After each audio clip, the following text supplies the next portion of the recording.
Okay, it's 2 o'clock, and our next committee of the day is the Rules Committee.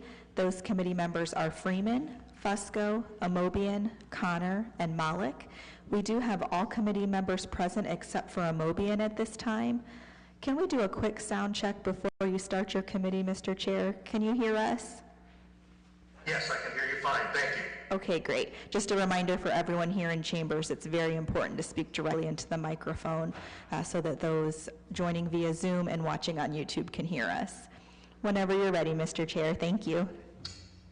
Okay, thank you very much. Would like to call the Rules Committee meeting to order, and we do have all members present with the exception of Councilwoman Amobian. And if I could please have a motion to accept the minutes from our last meeting. Second. And did I hear a second? I'm sorry. Yes, second. Okay. And now make sure, for those of you in the chambers, make sure, number one, your microphone's on. Make sure, number two, you're really hugging the microphone so we can hear well on this end. All right? Okay. So all in favor, let me know by saying aye. Aye. Okay. Very good. All right. We have two resolutions coming before us today. And just at the offset, I don't think... it's a happy time in that we're honoring two wonderful men that the city of Akron's been blessed with. Sad time, they're not with us anymore. I don't think I've ever seen a time in my 20 years where we've had two resolutions honoring people in the same city here. I'm going to ask if we could consider, if we could get one passed today and maybe refer the other to next week, simply for the reason of giving each one of these honored individuals their own day, because we'll all have a lot to say about each of these individuals. So just food for thought, but I'll read in the first resolution. This is a resolution urging Mayor Horgan to rename Highland Triangle Park to honor Councilman Rich Swirsky and declaring an emergency. And who would like to be the first to speak on this item?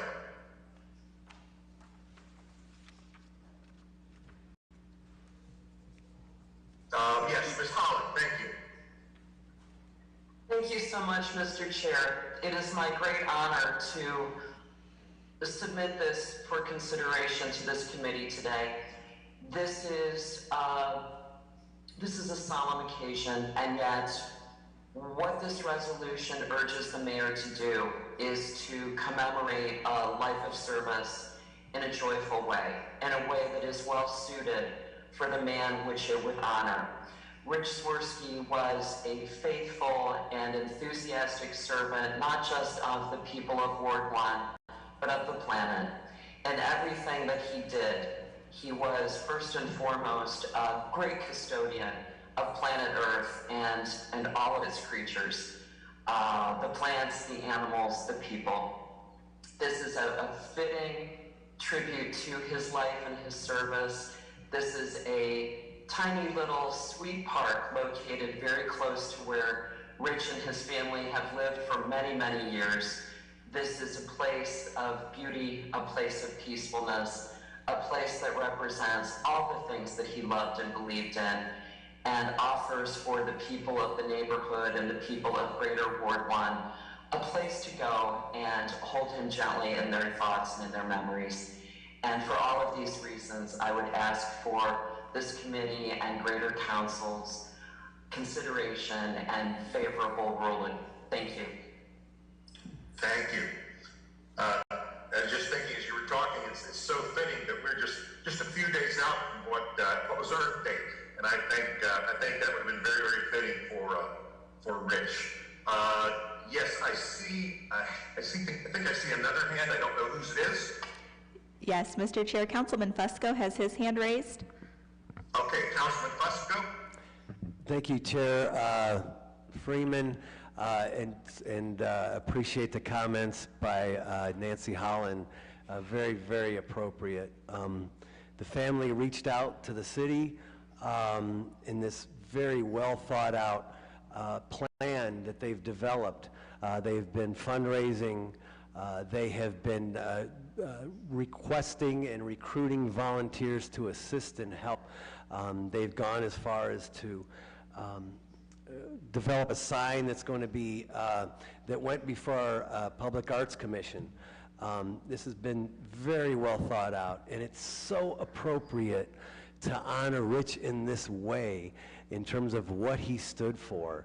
And I'm so excited to see this actually implemented in the finishing stages for our friend, you know, a friend here at City Hall that we had the privilege of working with, that we had the privilege of knowing and learning from. I've mentioned this before. We've all mentioned this in terms of learning from Rich, his passion, and I was somewhat of a student of his, if you will, in terms of, whenever it comes to ecology and when it comes to the to planet Earth, as Nancy Holland had mentioned. As a matter of fact, today I'm wearing this. A good friend of Rich's asked that wear this Preserve the Valley button, so I'm doing that in honor of our friend Rich Swirsky. So it is a somber occasion. It's very difficult to be doing this here today, but we can all rejoice in having known Rich and having worked with him, and our city's much better off than we had him. Thanks. Thank you. Mr. Malik? Thank you, Mr. Chair. I echo the sentiments of my colleagues. It's hard to believe that it's been almost a year since our colleague passed away.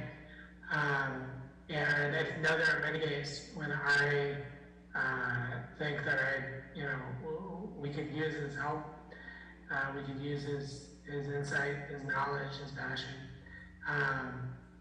And I think this is a really fitting tribute. I think that, it will be a monument, a memorial that folks can point to. And it won't be a traditional monument memorial, it will be a park, because that is what he would want. So I'm really thankful that, that this will be something that his family can unite around and the community can unite around, and I hope it provides some peace and solace to all of us as we continue to process that loss that we all face. Thank you, Mr. Malik. Sarah, any hands that I'm missing? There are no hands here in chambers, Mr. Chair. I would request a favorable report.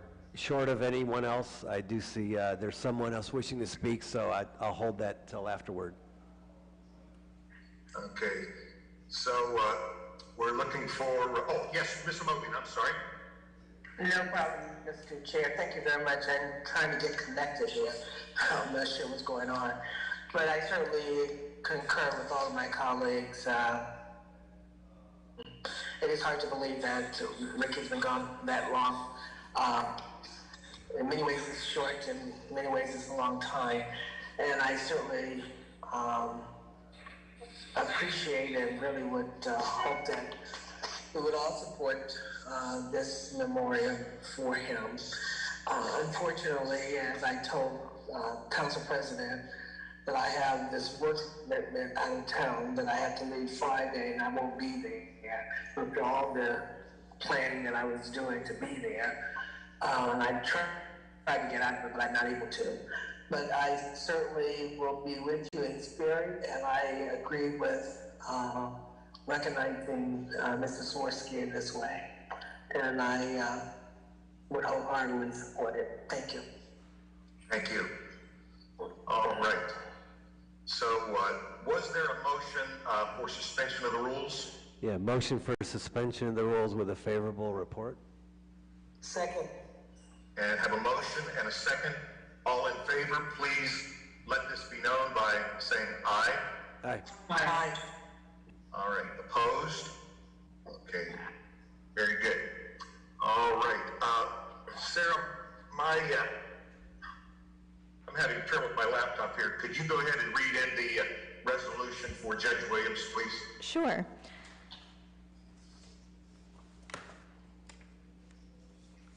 Item number 2 is offered by Councilman Neal, Councilwoman Amobian, and Councilwoman Mosley. Resolution urging Mayor Horrigan to rename the Lawton Street Community Center in honor of Judge James R. Williams and declaring an emergency. Great, thank you. And I'm not sure, I know two of our sponsors are here. I'm not sure if you were on. I had asked, and again, it's a request if we could do it. Would the committee be okay with referring this to next week so we kind of have a day for Rich today and then we can have a day for Judge Williams next week? Would that be agreeable with everyone, or I just want to hear from you? Ms. Mosley, can I come to you first? I don't know. I'm a little indifferent about that. I don't want to take away from Rich's day, but I don't see the harm in passing it. So, I don't know. I'm not on that committee, so. Okay, Mr. Mobian, I just like the idea of, today we're giving Rich a day. Next week, I think we give Judge Williams, and both these gentlemen obviously are worthy of whatever this council is going to bring to them. So if it's agreeable and we can do it, but I didn't want to take that upon myself strictly. Well, I gotta tell you that I really would like to see this move forward. However, if we want to just strictly give him a day, hopefully we'll have unanimous support for this because, as we've stated, Rick is more than deserving of what we have just passed. And certainly Judge Williams is up there as well. I don't know, is Mr. Neal on the call? I do not see him. He's at that the dedication. He's at that turf dedication. I just think, I don't know. I'm not on the committee. I don't see a reason why we should have to hold it. It's not like it's going to happen overnight. Yeah. Why don't we just go ahead and have the discussion, and then we will just take a vote and move forward. That way we won't delay it. I think this has come before us once before for consideration, and I really would like to see us honor Judge Williams in this way because he is more than deserving, and as the first African American to serve from Ward 4 and then to become the first African American common pleas judge, and there are a number of firsts, and he is more than worthy of this honor for it to be a permanent recognition of his service in Ward 4. So that's where I am. So. Okay. Any other comments? Mr. Chair, I can see that council... Let me just poll the committee and see what the committee says as far as referring this to next week. Is there a motion to refer to next week? Mr. Chair, Councilwoman Connor... I'm having trouble in this end hearing, so you'll need to get right to the microphone. So moved. Okay, there's a motion. Is there a second to refer to next week? Second. Okay, so we'll probably have to have a roll call here, Sarah. All in favor of referring for Judge Williams to next week, please let me know by saying aye. Aye. Aye. And opposed, same sign. Aye. Okay, if we could have a roll call, please, Sarah. Yes. Freeman. Aye. Fusco. Aye. Amobian. Nay. Connor. Malik. Nay. Okay, the motion passes 3-2. Okay, very good. We'll come back and visit this next week, and if there's nothing else to come before us, we are adjourned. Our next committee of the day is the Public Service Committee. Those committee members are Mosley, Kamer, Holland, Lombardo, and McKittrick. We do have all committee members present whenever you're ready, Madam Chair.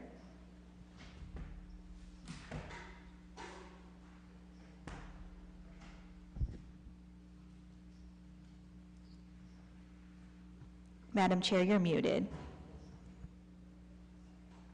Sorry, we're struggling today. Give me a second. If I could call Public Service Committee meeting to order and get a motion and approval of our previous meeting minutes.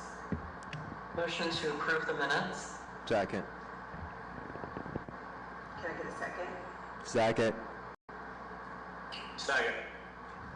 I have a motion and a second. All in favor? Aye. We have two pieces coming before us today.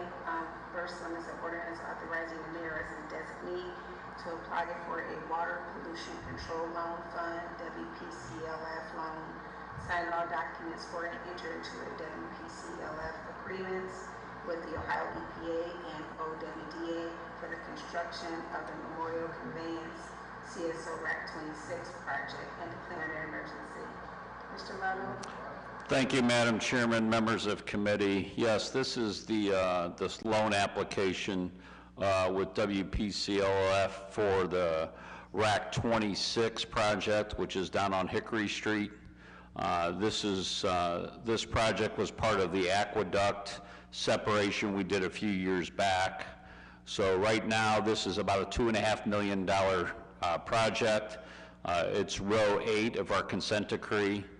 This is one of the last projects that we have under construction.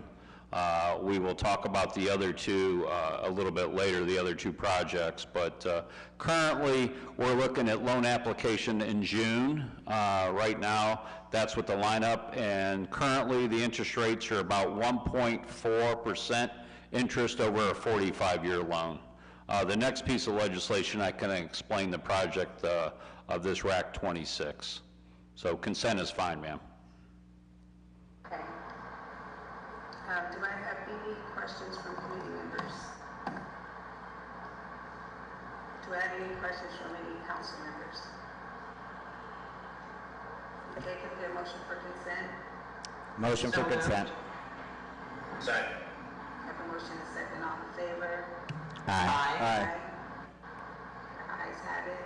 Our next piece is an ordinance authorizing the Director of Public Service to enter into a contract or contracts after publicly advertising for bids for the construction of the Memorial Conveyance CSO RAC 26 and declaring an emergency. Mr. Ludlow. Thank you, Madam Chairman, members of committee. Yes, as I stated, this is the RAC 26 portion of this project. Some of you are familiar with, in the consent decree, before we did amendment number 2, there was going to be a storage, concrete storage overflow basin, basically behind the nursing home down on Hickory Street.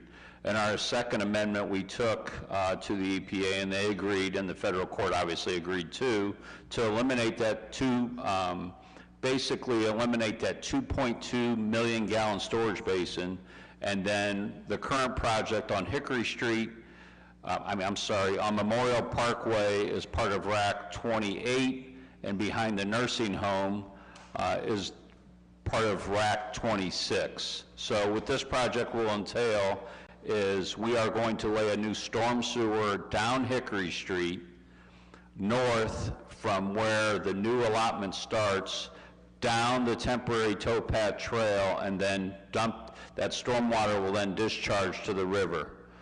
We will eliminate the rack structure, which is up behind the new housing allotment up by the railroad tracks. So this project, we currently have it out to bid.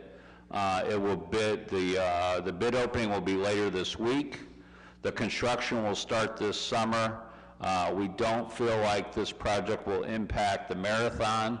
We will maintain the trail as we put the new storm sewer in and do reconfigure the sanitary sewer or combination sewer into the Little Cauga interceptor.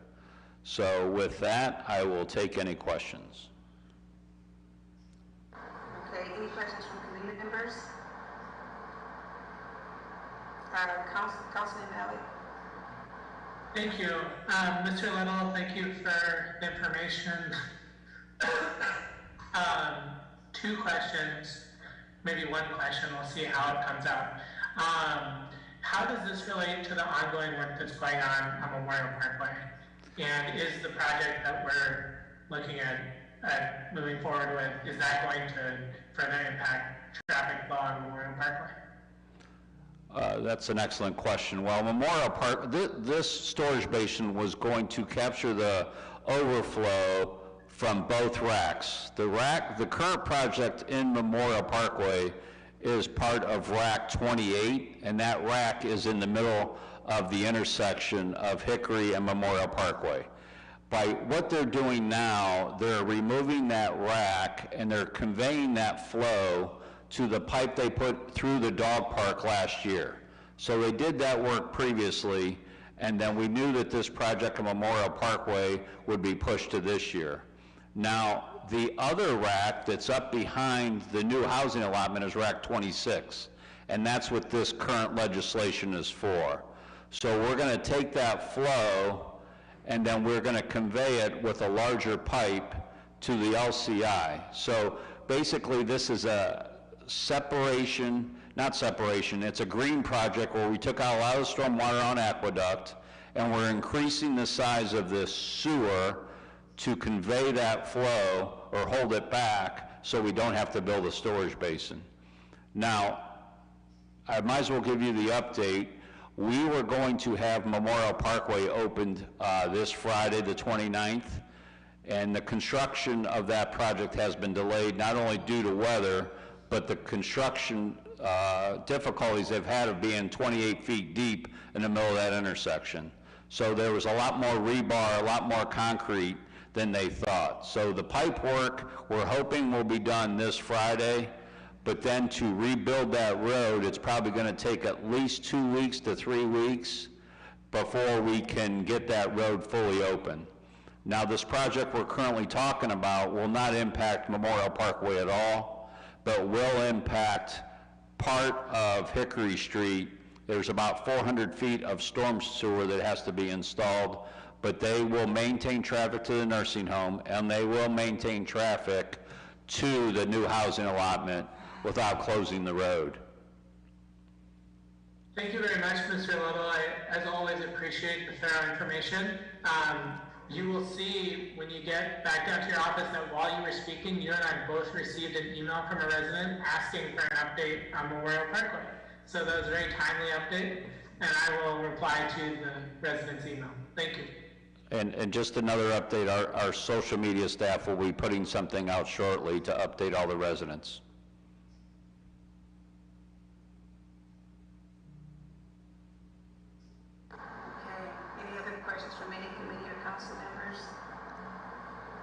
What's your pleasure, Mr. Otto? Consent is fine.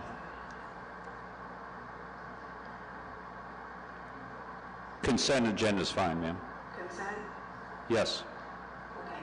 Can I get a motion for consent? Motion for consent. So moved. And the motion is second, all in favor? Aye. Aye. Ayes have it. We have another piece coming before us, Sarah. If you could read that in, I don't have that piece. Sure. Number 8A is a resolution declaring it necessary to improve Rand Avenue between the termini of Cedar Street and Exchange Street, Russell Avenue between the termini of Superior Avenue and State Route 59. Is there a delay on you all's end? Seems like there's a delay on mine. Can you hear me, Madam Chair? Yeah, for some reason. Can you hear us in the chambers? Yes, we can hear you. Can you hear me? Yes. Okay. Were you able to hear Councilwoman Mosley? She asked that the piece 8A be read in. Yes. Can you not hear me?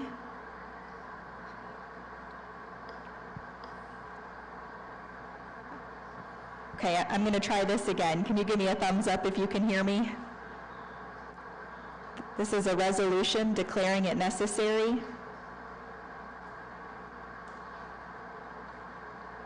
Sarah, we can't hear you on our end. Okay. At least I can't. Let me try a different I microphone. don't see that piece in my legislation. I'm looking again, but I don't see it. It was in the most recent email that Michelle sent just this afternoon at 7:11 a.m. this morning. I'm going to try a different microphone. Can you hear me now? Madam Chair, can you hear me? This is Chris.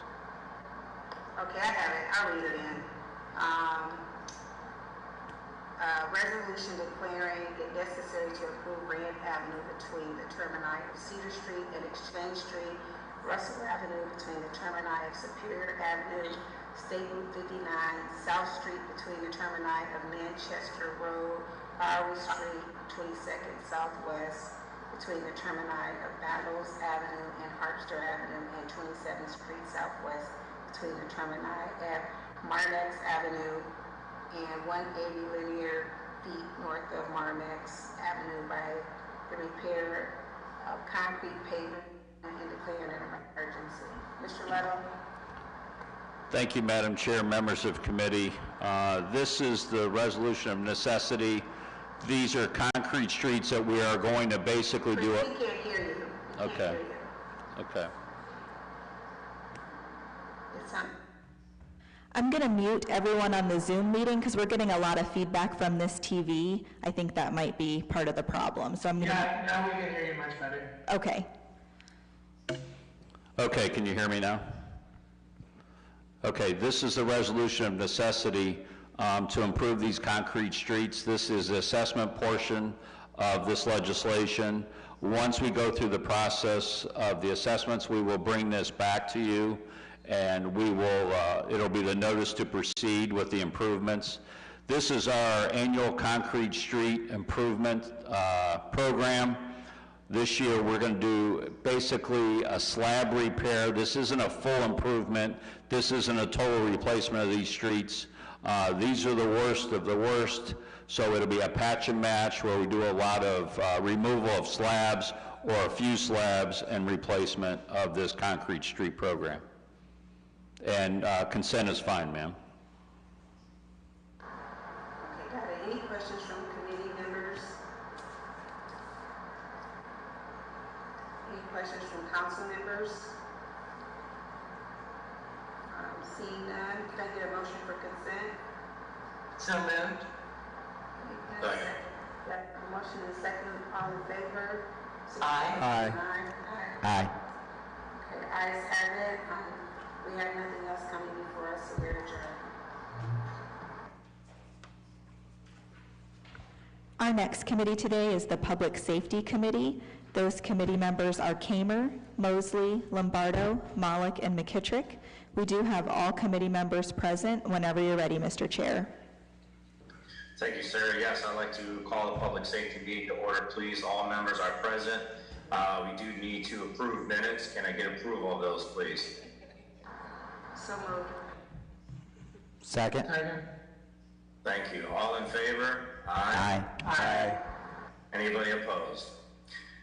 All right, thank you. We do have one new piece in front of us today. It's offered by Councilman McKittrick. It's an ordinance amending and or supplementing Title 13, Chapter 135, Offenses Against Persons, Section 135.06, menacing of the Akron Codified Ordinances in order to increase the penalty for instances of menacing against public employees and utility workers and declare an emergency. I do see we have Chief of Staff Gert Wellens with us today, correct? Thank you. Sitting with me is Deputy Chief Elena Sad. I would refer to Councilman McKittrick for his initial comments with regards to this legislation. Sure, thank you, Councilman, please. Thank you, Mr. Chair. First of all, can you hear me okay? Yes. Okay, thank you. We have special protections for many different workers, police, fire, even postal workers have special protections because of issues they've had conducting their employment. It's starting to seem that other different professions are having the same issues. We've had people that were performing their duties that were murdered, that were robbed.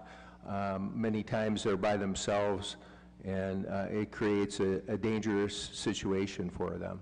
So the state actually introduced legislation to this 2017 and 2018. It passed the House. It did not pass the Senate. It's very similar to this. Also, the aspect of one of the other cities, municipalities that had a situation where a worker was murdered and exercising their profession was in Euclid, and they enacted similar legislation there. The hope is that if we get enough municipalities that do this and bring this forward, that the state will recognize that this is something that different cities feel is of great importance to be able to protect these workers while they're doing that. I know we've had some of our own employees of the city of Akron performing duties here, housing and so on, that have been accosted while they're trying to conduct just their normal work day. So that's why I wanted to bring this forward and introduce it. If the committee wanted to take time on it, I'd be fine with that, but I would like to pass it. Thank you. Thank you, Councilman. I appreciate that. Thanks for your hard work on this, and I believe I have the answer to this, but I'm still going to ask it for the record. Does this still include public elected officials like the mayor and council?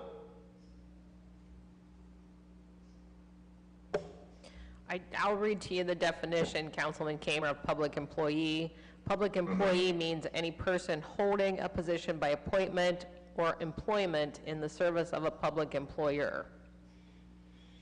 So an argument can ultimately be made, but I think it would be more towards those employed by the city, not necessarily elected to those positions. It wouldn't preempt. You could still be charged with, you know, if it happened on Facebook, they called you, all the normal crimes would still apply.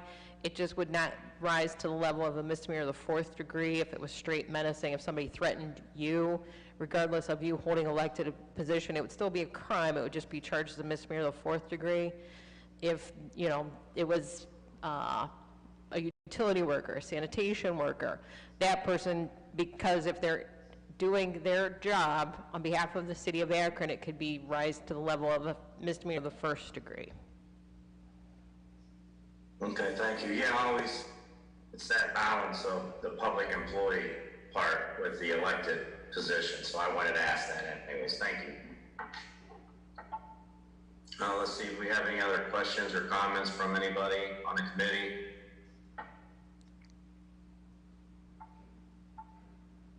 We do have Councilman Malik. Sorry, Councilman, it took me for a minute there. No problem. Thank you, Mr. Chair. I just want to thank Councilman McKittrick for working on this, and you know, he shared the information about why this is needed with me, and you know, I would like to be added as a co-sponsor. Thank you, Councilman. Anybody else from the committee? Anyone in the council chambers? Mr. Chair, Councilman Fusco has his hand raised. Councilman, go ahead.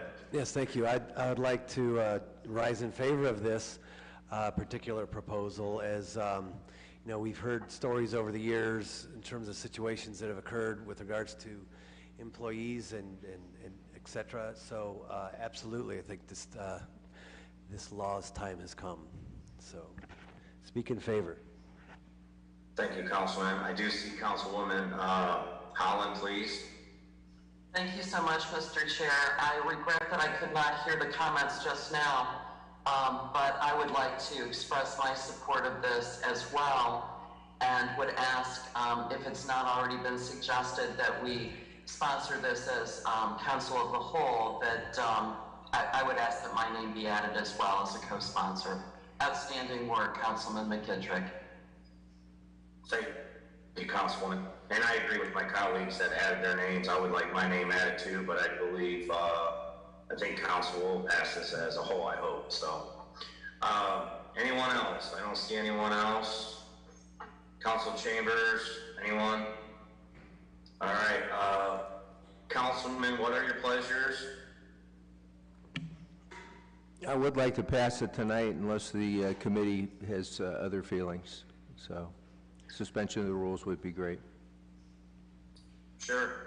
Committee members, Councilman McKittrick would like suspension of the rules. Can I get a motion for that? I'll make a motion for a favorable report. Thank you. A motion and a second. All in favor? Aye. Aye. Anybody opposed? All right. Thanks again, everyone. Thanks again, Councilman McKittrick, and we're adjourned. Well done, sir. Good job. Our next committee of the day is the Health and Social Services Committee meeting. Those committee members are Amobian, Freeman, Baylor, Neal, and Holland. We do have all committee members present except for Freeman and Neal. Whenever you're ready, Madam Chair.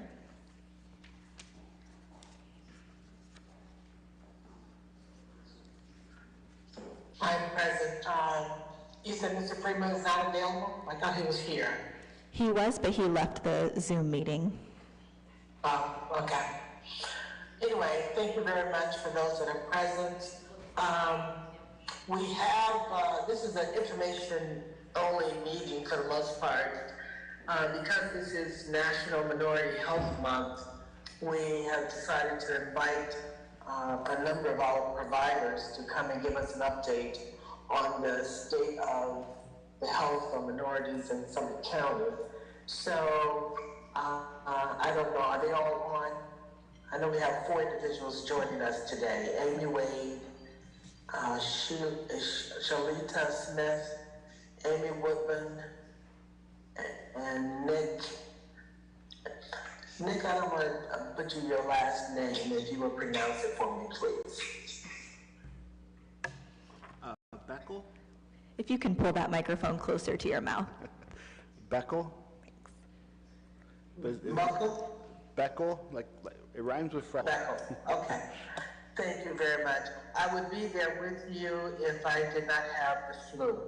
I was sent home from work last Thursday, and I have been in my house for the most part ever since. So thank you so very much for coming today. As you said, Madam President, all members are present except 2. And we don't need roll call. Do we need to pass the minutes from the previous meeting? Yes, you have minutes from the 11th. Okay. May I have a motion to accept the minutes from the last meeting? So moved. Second. It's been moved and seconded. All in favor? Aye. The minutes are approved. And as I stated earlier, the agenda is pretty much to have our providers of healthcare services in Summit County to give us an update on the state of affairs of the citizens, the minority citizens primarily in Summit County, because this is National Minority Health Month. It's about to end, so we thought we would have them come.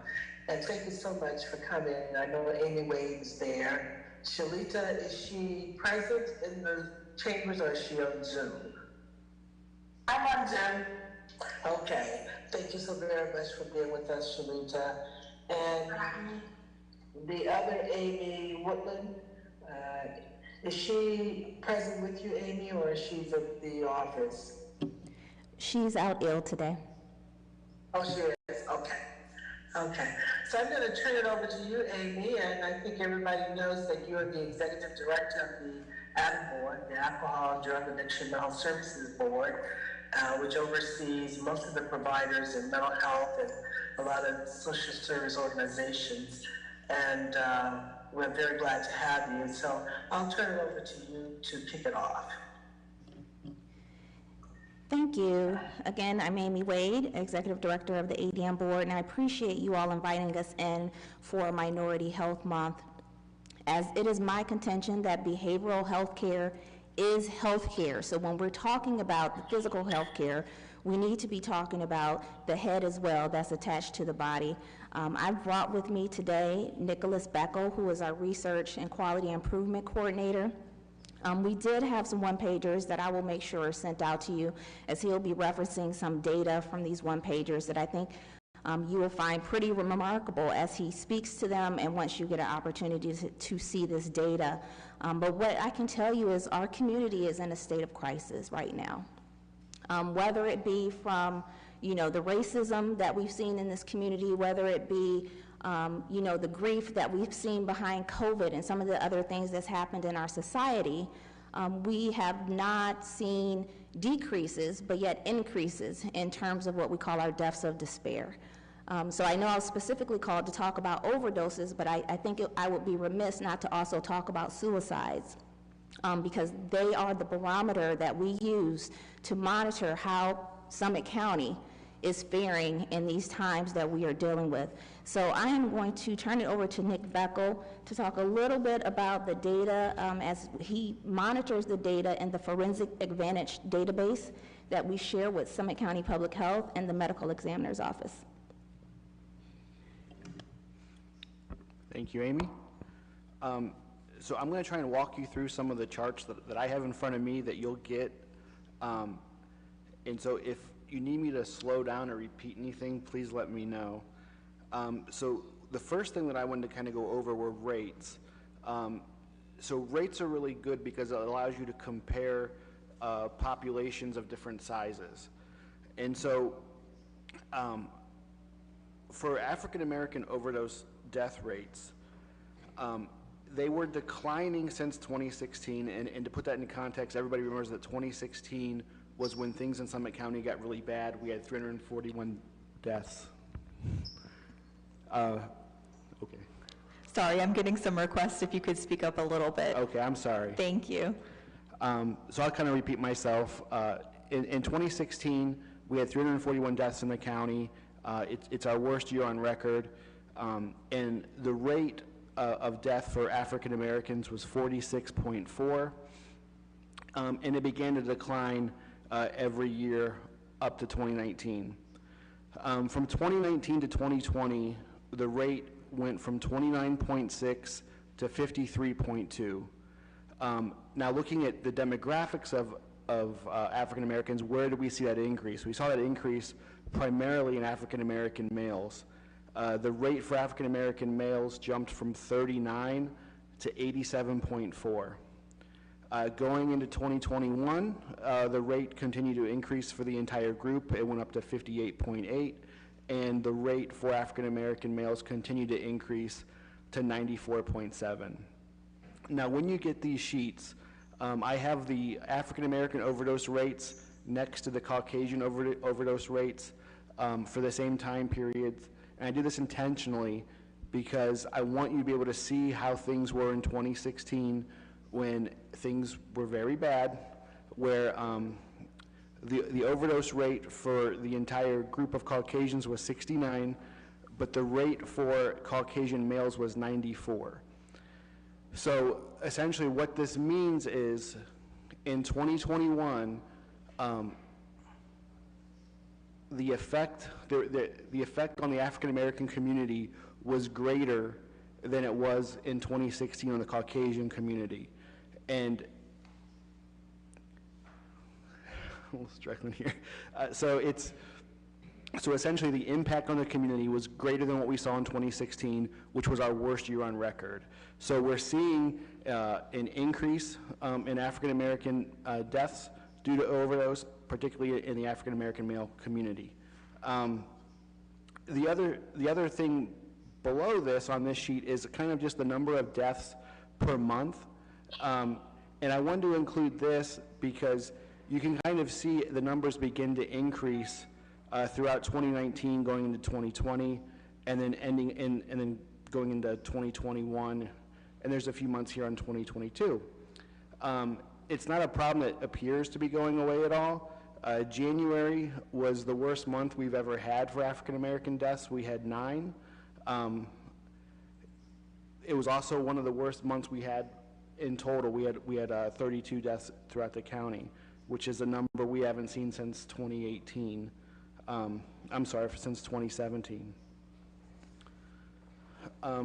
Kind of moving on to the back of the sheet here, we have, it's kind of a rolling total by month. And this is actually, it's kind of hard to explain, but what it does is we look back at the previous 12 months so we can, rather than giving people yearly totals, I can tell you, like, at the end of April, here's what our total would be for the year if the year ended today. And it's kind of an interesting chart to look at because you can just see the columns month by month continue to get higher.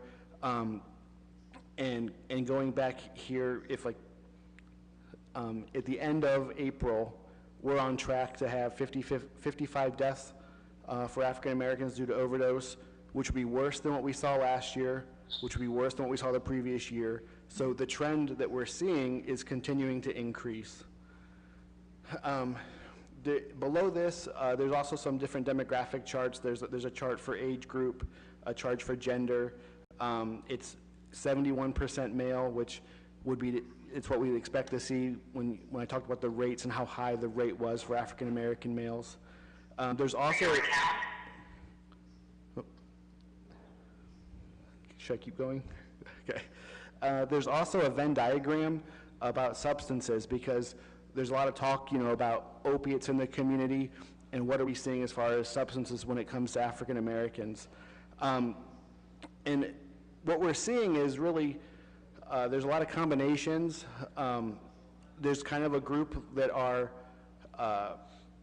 where it's a synthetic opiate, mostly fentanyl. Then there's a group where it's, cocaine is what we primarily see in the African American community. But what we're seeing lately is a lot of combinations of those two, where typically we didn't see that in the past. So just to give you kind of some numbers looking at the past year, there were 25 deaths attributed just to a synthetic opiate, 15 deaths attributed just to cocaine, but there were 21 deaths attributed to a combination of the two.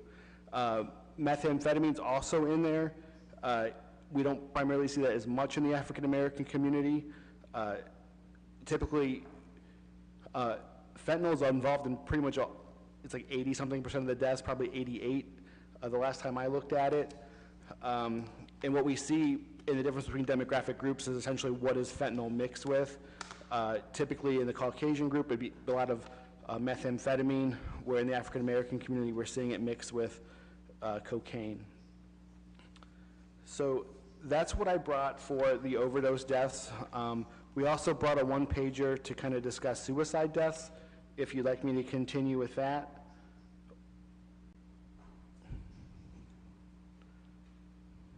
Or if there's any questions on the overdose data.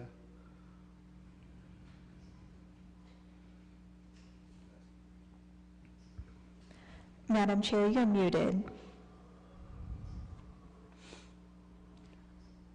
Thank you very much. It sounds like pretty bad news as far as the overdoses are concerned in Summit County when it comes to minorities. And these are pretty much black men. What about women?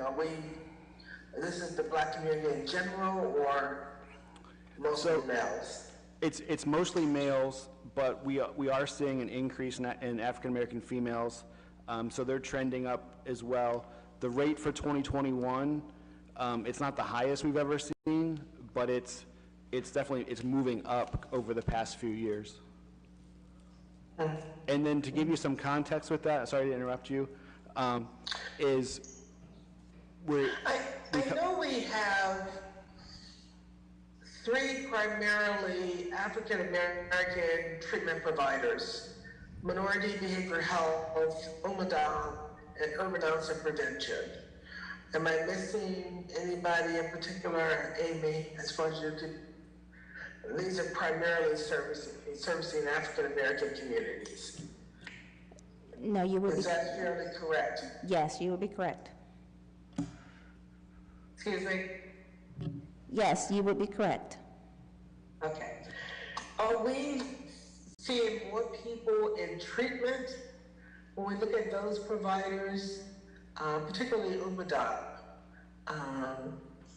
Because it sounds like you got a lot of folks that are just not doing real well when it comes to the outcomes of African Americans overdose-wise.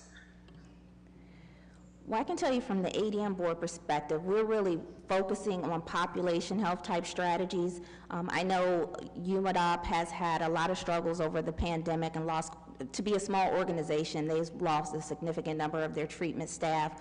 However, they are doing outreach strategies as well in the community just trying to make people aware and help provide access to Narcan, and working with Summit County Public Health to make sure that's accessible.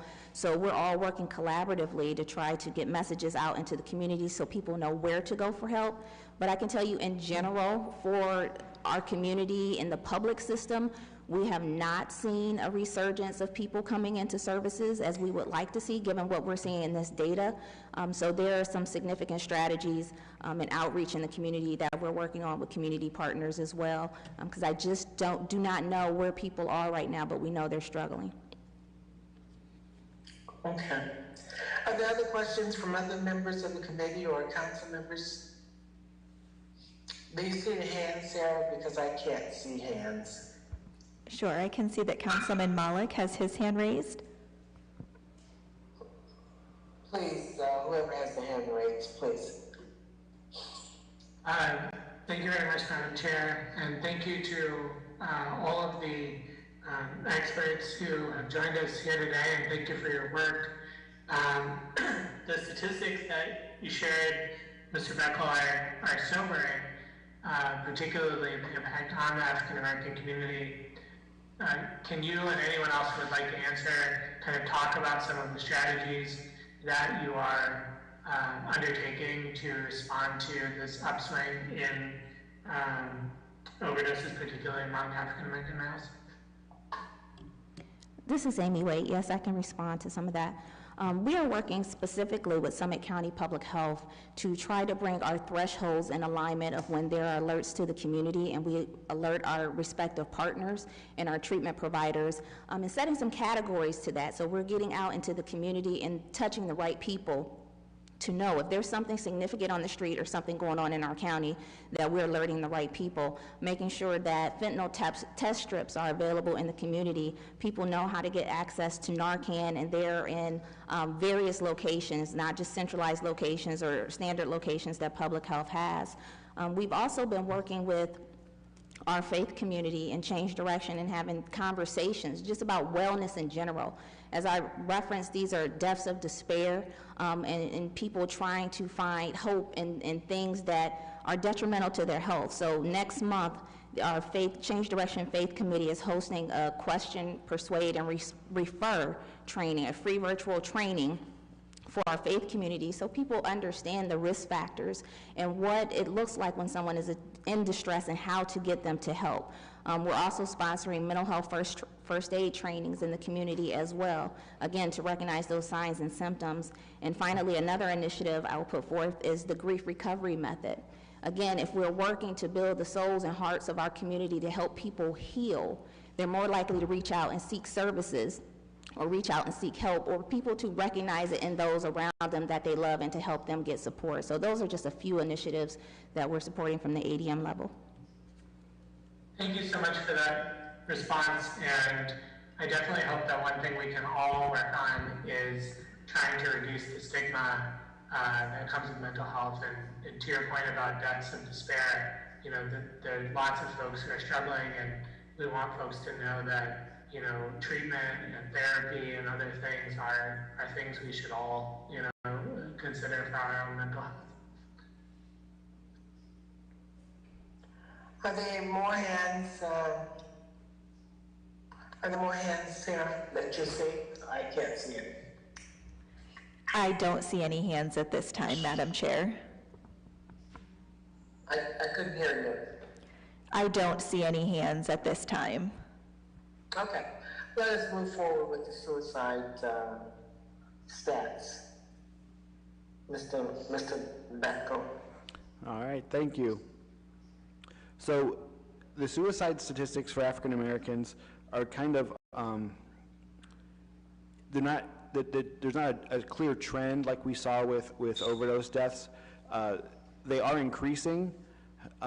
In 2020, I guess let me give you a little bit more context. So in 2016, they were the lowest we've seen. In 2017, they kind of bumped up slightly and began declining into 2019. In 2020, the rate was the highest that we've seen. It was 13.7. That was the rate for the entire group. Again, the rate for African American males was much higher at 26.9. Going into 2021, the rate declined slightly to 11.4, and the rate for African American males declined slightly to 19.5. 2020 to me is alarming because when you compare it to the rate for Caucasian males in 2020, which was 25.3, typically you don't see the rate for African American males higher than the rate that you see for Caucasian males. A lot of times when people talk about suicide, historically it's been white middle-aged men, and to see the rate for African American males higher was alarming. The good news was it went down slightly, but it's still higher than it should be. The rate, like I said, was 19.5 in 2021, and to give you some context, for that rate is higher than what we see in the state data. So locally, we're trending higher than the state. Again, kind of once you see the charts, these will make more sense as I go through them. But below that, we have the number of deaths per month, going from 2019 to up to 2022. There were only 4 months in 2019 that had suicide deaths. In 2020, there were 8. So just kind of giving you perspective, like we didn't see African American suicides all that often prior to 2020. In 2020, it became something we see on a regular basis. Going into 2021, again, there were 7 months with deaths, and then in 2022, in January and in March, we had some African American deaths due to suicide. The chart on the next page again is this rolling total chart where we can see things by month. So like I explained earlier, anytime I can stop and look back and say, if we look back at the previous year, how many deaths have we had? So we're currently at 11, which is higher than what we saw last year, but it's below what we saw in 2020. So again, it's lower than what we saw, but at the same time, these numbers are much higher than what we typically see. Kind of going then into some of the demographics groups below this, we have age group, we have gender. Again, this is the majority of the suicide deaths are male. It's 82% are male, and then we also have a pie chart here with the method, with 54% being gunshot. 38% being hanging, and another 8% being other. I kind of flew through that one much faster than the overdose data. Are there any questions about that? I guess the last, 2.5 years or so, it's just been an anomaly for everybody. COVID has changed so much, and so many people were impacted negatively about by COVID, particularly being locked in your homes and unemployed, and when they always say that when the white community gets a cold, the black community gets the flu or pneumonia, and that you can see in some of these numbers, particularly with COVID. I mean, COVID was just terrible for a lot of us, and I'm sure it was worse for those who were on the low-income spectrum, who couldn't work or couldn't afford to be out of work, but unfortunately they were. And with people being housebound for so long, I'm sure we saw a lot of that. I'm assuming, Amy and Shalita, that we would attribute a lot of this because there were a lot of mental health issues during those years and months that I read about and heard about. So is that what you're finding as well, to be somewhat of an explanation for this?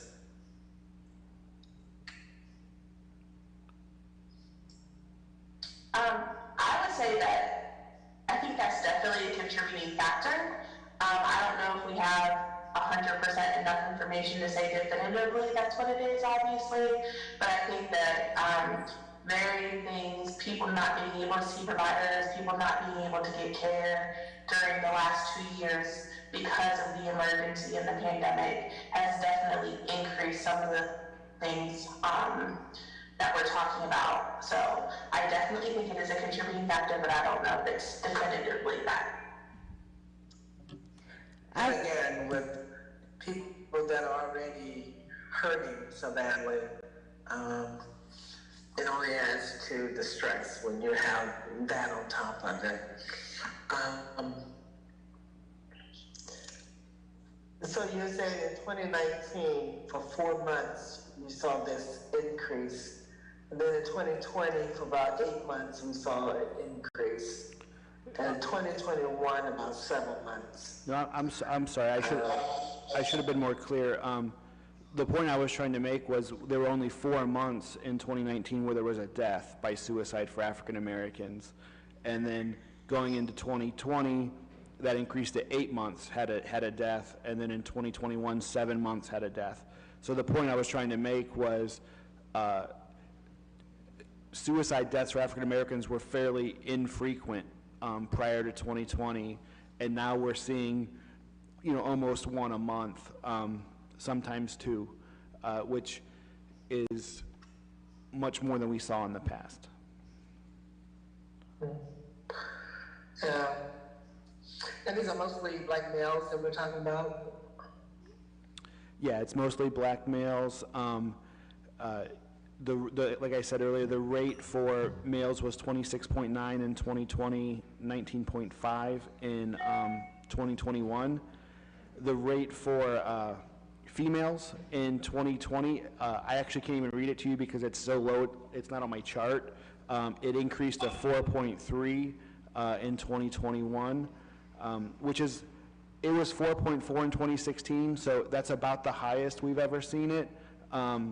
It's really close to that, but the rate, like I said, for African American males is the one that's more concerning. It's bringing up the rate for the entire group.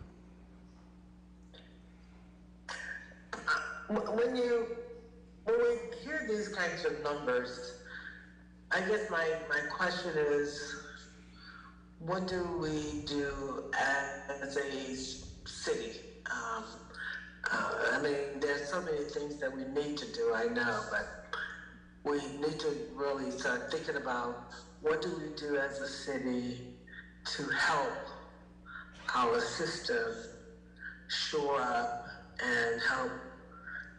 Providers can only do so much, and I know we need to do more public announcements, public service announcements, more education, I'm sure, around services that are available.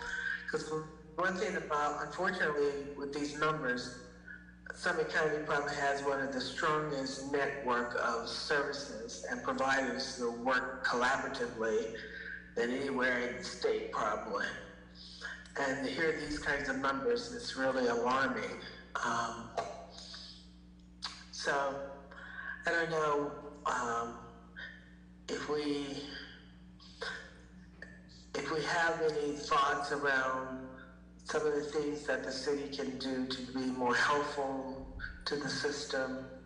I know we do a lot of things with the health department, and I'm sure we do some things with the Adam Board. But do you think of anything that we can do more of? I don't know, is Tamika available? She is not present. Councilwoman Alumian? Yes. Shalita. So I can expand a little bit on some things as far as outreach that Amy didn't touch on as far as the health department. We are actively working to get out into the community. So we will be attending farmers markets, doing pop-up events this summer, trying to hit our hotspot zip codes that we're seeing our highest overdoses in. And we also have one of our staff members reaching out to some of our minority churches and organizations to just educate and see how we could be a partnership or a hand in what they're seeing in their community, because a lot of it is just not knowing what's happening. So just educating the generalized community about what's happening, and hopefully we could put some information in there, and they can refer appropriately. My manager over harm reduction has created a one-sheeter that gives an overall summary, so I'm going to get that out to you guys. And then also, kind of piggybacking off the data that was already shared, as it was stated, we partner with ADM to share data, and our epidemiologist put together a couple tables based upon wards over the last couple of years, so you could see whether there was an increase or decrease in your particular ward, as well as zip codes. So I won't repeat any of the information that was shared, but I definitely will get that information over to you guys so that you can review it. And if you have any questions or need any additional information, you can reach out to my manager. Her name is Jackie Pollard, and I will include that in the email as well. Okay. Yeah. I know we have a Social Service Advisory Board, and I know they're collecting a lot of data in a lot of different areas. Are there any particular areas that are more optimistic for African Americans in Summit County? I'm sorry, can you repeat the question? I said, I know that the Social Service Advisory Board is collecting a lot of data in a lot of different areas of health. I'm just wondering, are there any particular areas that are more positive and optimistic for African Americans in Summit County? Are there some bright spots? These don't sound as bright to me, and matter of fact, they're very concerning. But are there any bright spots that you can think of? I know we're showing some progress in the infant mortality area, at least we were, so I'm not sure if we still are. Yeah, unfortunately, I don't sit on SSAD, but I believe they follow the information of which comes out of our community health assessment that we do every couple of years. And from the information that I've seen up until now, in most areas, the African American community is still falling behind to our white counterparts. And yes, our infant mortality numbers have gotten better, but we are still very, very far away from them to being anywhere near where they should be, obviously. But for most chronic diseases or any type of prevention thing that we talk about, African Americans unfortunately are falling behind, so there aren't very many bright spots at the moment. Yeah, I know we find a lot of hypertension, a lot of diabetes, heart conditions, and different things like that. Just wonder how many people are just getting the help they need and maintaining some semblance of wellness. Are there any other questions by committee members or council members? Do you see any hands, Sarah? Yes, Madam Chair. Councilwoman Connor would like to make a comment. Sure, please. Go ahead, Councilwoman Connors. Thank you, Madam Chair. Just a question about your suicide data. Is that broken down by age also? I'm interested in how many would be like school age to high school age. Yes, sorry. Yeah, so in the sheet that we have, we do have it by age group. When you get this, you're going to see this is data from 2021 and 2022. So it's, like a year and 4 months worth of data. There was one youth suicide last year for an African American. Yep.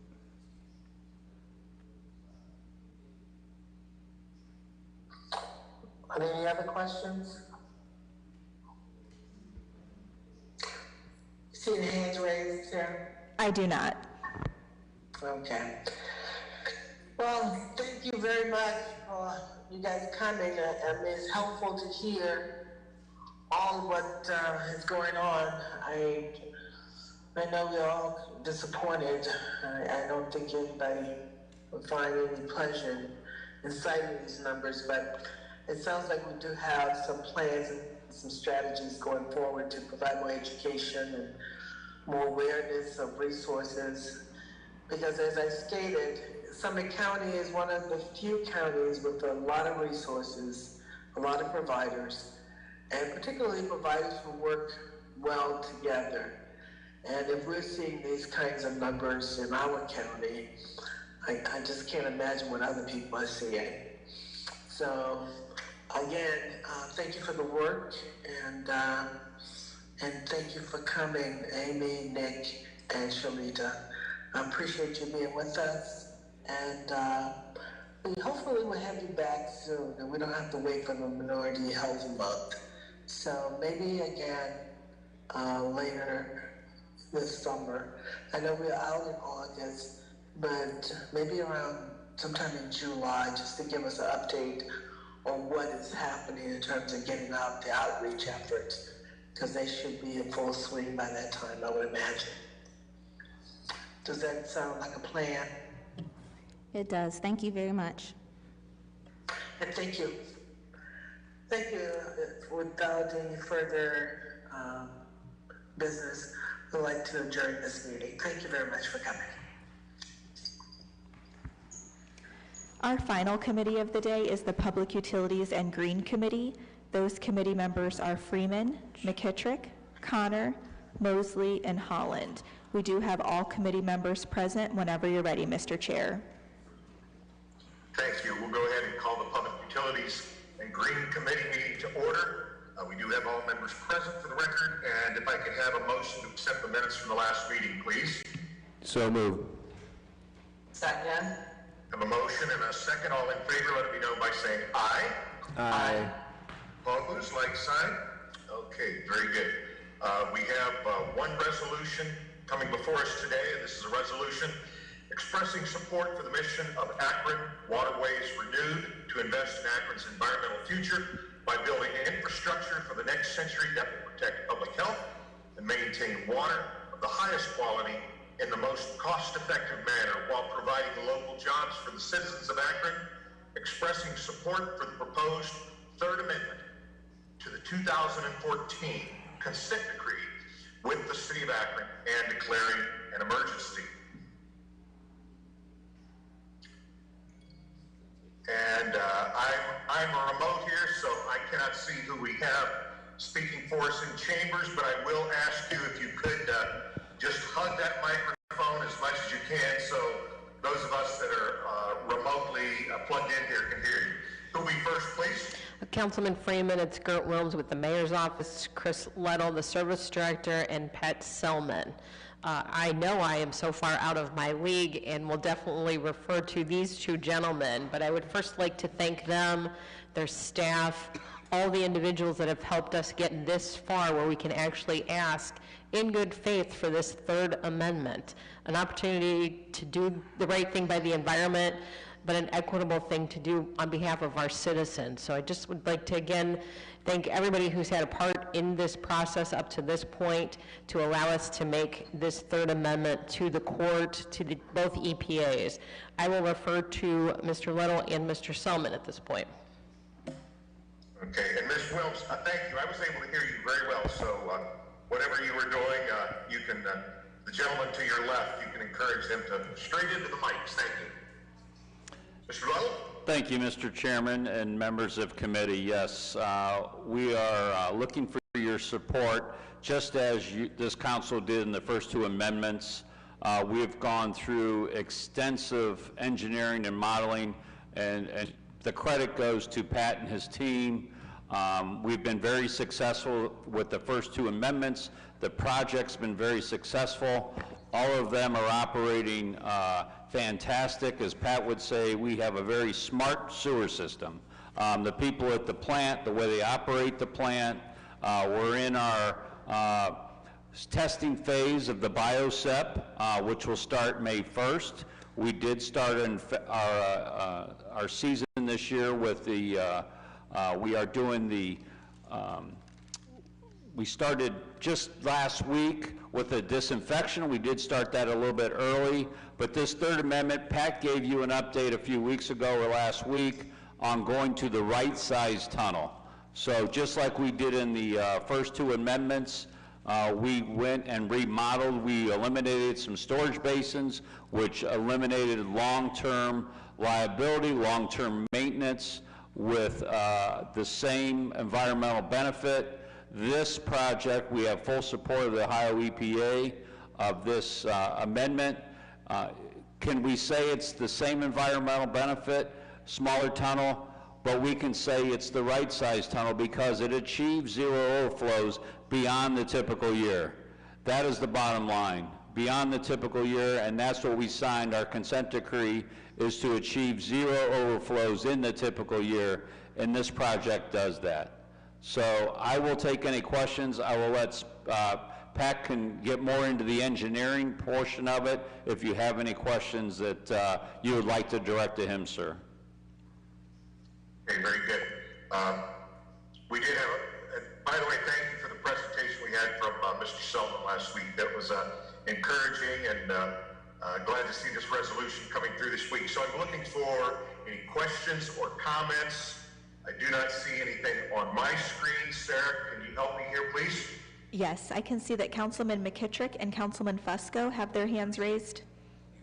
Okay, I'll go in that order. Councilman McKittrick. Thank you, Mr. Chair. Just wanted to say thanks to Mr. Luddle and Mr. Selman in regard to this. They've done a great job handling all this all the way through, and it's incredible when you go out and look and see what's been done. I think everybody needs to do that, and unfortunately last week, after you gave your presentation, I had my ward meeting, and I explained a lot of this to the people who were in attendance. And they were quite impressed with it, and I encouraged them to go out and check some of the locations so you could see what was actually done. So just a thanks to all the people involved. This is Jeff Fusco, for those that are on. Yes, Mr. Fusco. Thank you. I didn't want to just speak up, but the one thing here, having lived through most of this, if not all of it, is the fact that we are the only city, and it's hard to communicate and break down all the engineering pieces and make it so it's easy for regular people, even council members sometimes, I'll include myself in that, so that you totally understand and appreciate what we're dealing with and what we're trying to accomplish. And the thing about last week's presentation was that, in fact, we're meeting and exceeding expectations in terms of what we've done so far. That 90% of the project is completed, and we're learning much, much more than we first entered with in terms of expectations, and we're exceeding those. And you don't get credit for that, Mr. Summer, unfortunately, in some eyes. But in these eyes, people in the city of Akron appreciate it. I will tell you, Mr. Luddle, Mr. Selman, many people do appreciate it, and that's what my good colleague was mentioning. But the egregiousness of over 700 cities, if I understand this correctly, are required to meet the mandates from the federal government in terms of clean water, which is understandable. You know, that's the goal. But out of over 700, from what we understand, and correct me if I'm wrong, Mr. Selman, but we are the only city that is mandated to have zero overflows. Many are 2, 3, 4, 5, and on. They're permitted to have those overflows in a typical year. And I think that's perhaps the one thing that, maybe people could understand is that, and in order to do that, and I like the mayor's letter in terms of it breaking down the cost per overflow, and I think it's, what was that, 3 overflows is what the CD says, and so that's about $40 million per overflow. And many cities out there can have 2, 3, 4, and beyond. We're the only one out of 700, unfortunately. So I think that's real important in terms of messaging and going forward and carrying this message out to our community. Thanks. Mr. Chair, I can see that Councilman Malik has his hand raised. Okay, yes, Councilman Malik. Thank you, Mr. Chair, and thank you, Ms. Williams, Mr. Little, Mr. Selman. I appreciate all the information that was shared last week in the presentation and this week as well, especially regarding the rationale for the Third Amendment and the changes that are being offered to the judge.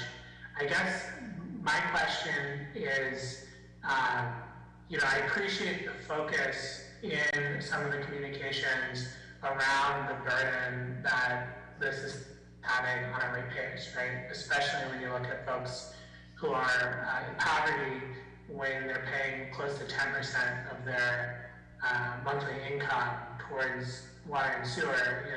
It's really inequitable, and I appreciate the focus on that.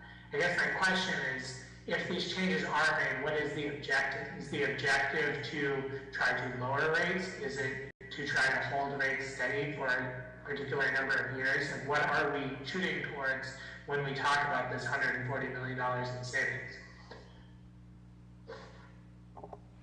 Well, as we said, Councilman, all along, we're trying to make an unaffordable program less unaffordable. So this amendment before you conceivably could save $140 million. We have a preliminary rate study that shows if we had to build everything, what the rates would have to increase to. So to say we're going to reduce rates until we get this amendment through and go back and look at those numbers, because the current tunnel, we have it projected to save $40 million, but we haven't designed it fully and we haven't bid it. So until that's all done, we really can't say what's going to happen to the rates. One thing that we have seen over these years, when we figured this consent decree back and we signed it back in 2014, we looked at the average use of consumption by our residents, okay? And we use that by the water bill and how much water they use. And water's always got the knock, my water bill's too high from our residents. Well, it's the sewer portion, as we all know. But what we've seen last year, it was one of our lowest years in pumpage. So I think we're doing an excellent job at fixing water main breaks, but I also think it's about people conserving. So the less dollars we bring in because of conservation, we still have this program. So until we do sign this consent decree, until we get this amendment through, fully designed, see where we come up, we really can't comment. We try every day to make it less unaffordable with the interest rate savings we've done. With the project we had a little bit earlier with 1.45 interest, but over 45 years to try to string it out. So we are doing those things, but to give you a definite answer on what will happen to the rates, we're still a little bit of time before we can project that. Certainly appreciate that, and appreciate the information there. You mentioned this preliminary rate study. Is that something that you can share with council? Not at this time, because it's not fully vetted yet. Okay, but it is something that you guys within the administration are relying upon as you're making these decisions, right? Well, we're fully, we haven't looked at the rates to get this through. We're trying to achieve zero overflows in the typical year. So yeah, we are using that rate. We are using what the current customers are paying. That's what we base this on. That percentage, when we said it's 9% of the lowest, that's on the current rates of what they're paying, not on what the future will bring. Okay, I guess, and we don't have to come to a conclusion here, but I guess my point would just be that if this preliminary rate study that you mentioned is something that you're relying on as part of this decision making, it's something that I think would be helpful for council to see as well. But separate from that, I certainly support this resolution and the Third Amendment. Thank you. And one thing I'd like to offer to all of you, that Mr. Selman, myself, or somebody from our staff will come to your ward meetings and explain this a little bit further. We would encourage your residents, our residents, to go to our website and sign up and submit a letter of support. It's on there, the whole form letter is on there, and we really encourage you to get the word out. That would really help. We appreciate it. Just to follow up on my question, Mr. Selman, you have open invitation, but we would love to have you in July if you're available. Since Ward 8 is my favorite ward, I'll come anytime you want, Mr. Malik. I did want to add one other thing. We haven't brought this out before, but it's important to note there is a third party in our consent decree, and that's the Ohio EPA. And Ohio EPA has come out in full support of our proposal, which kind of gives me a little better feeling that we're not out there on our own and just doing something that's not realistic. But Ohio EPA, the director came up at the end of last year, toured our facilities, actually went into our tunnel, and they actually came out in full support of our mandatory. So we really appreciate that, especially in these discussions now with US EPA. But thank you very much. Thank you. Any questions or comments? Any comments I might be missing within the chambers, Ms. Viviano? There are no hands raised here in council chambers, Mr. Chair. Okay, very, very good. This feels like kind of coming down the home stretch, and hoping we can pick up a few more places in the race here, but appreciate the resolution coming in. And with that, do I have a motion to suspend the rules and issue a favorable report on this resolution? So moved. Second. We have a motion and a second. All in favor, please let it be known by saying aye. Aye. Aye. Any opposed? Okay, thank you so much, and we will pass this out this evening. And with that, we are adjourned at 3:26. Thank you. That is the final committee meeting of the day. Council will meet at 7 p.m. tonight. Thank you.